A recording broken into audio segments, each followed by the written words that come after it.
misy tafasaraka tsy ho tafiolana eo an-tratrany eo intsony anao satria lasa izy nandao nanantena hoe ahitany mamy totsy anjara fa ny farana tanteraka tsy misy sondano hoe azo atao ny fiainanao alefa tao manembon'azy hatrany toko maso ray tena ahitana fahasambarana na teny zara zany fonao mbola diny lay fitiavana tsy laitra ny sakanana adininao tanteraka le namanao ray iny de samy nakafifa tona tsiro lay fiarahana enao lay ihany mba neverino fananana nareo tsy nisy nieritreritra ny amarana mba hita samy tiny efa de totsy lay sapanana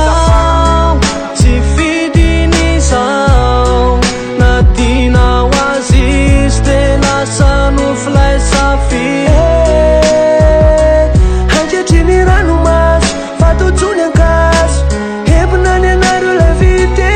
lay andro ny baliky lasa zitsy ety lay tomaninao ny anjady tsirite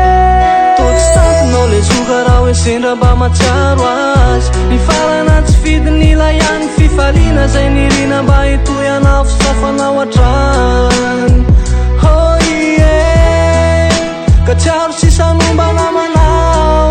fa levina le saika mba hitianao efa lasakandray andro any atsaro fa le paradisany fontao tsy nambozinao izay niseo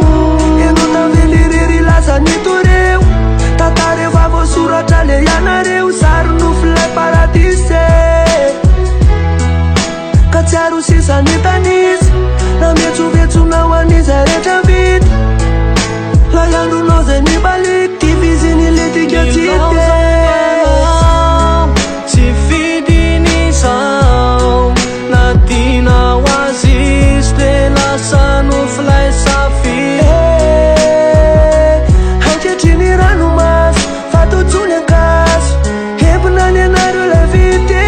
lay andro ny baliky lasa zitsy ety lay tomaninao ny anjady tsirite mametsivetsy sisa matadidy lay omaly fo marata sady tena torotoro tam'izany anao raha sendram-batomany de voky tamitambo miampy le litera folo ka inty fa de vita lay tantara atao ahoana mofa zay zany ny anjara tsy mba nisy hoe fialanenina farana to tsy tahita kory teo ny vily teo ny lala DJ Sky Loic UFC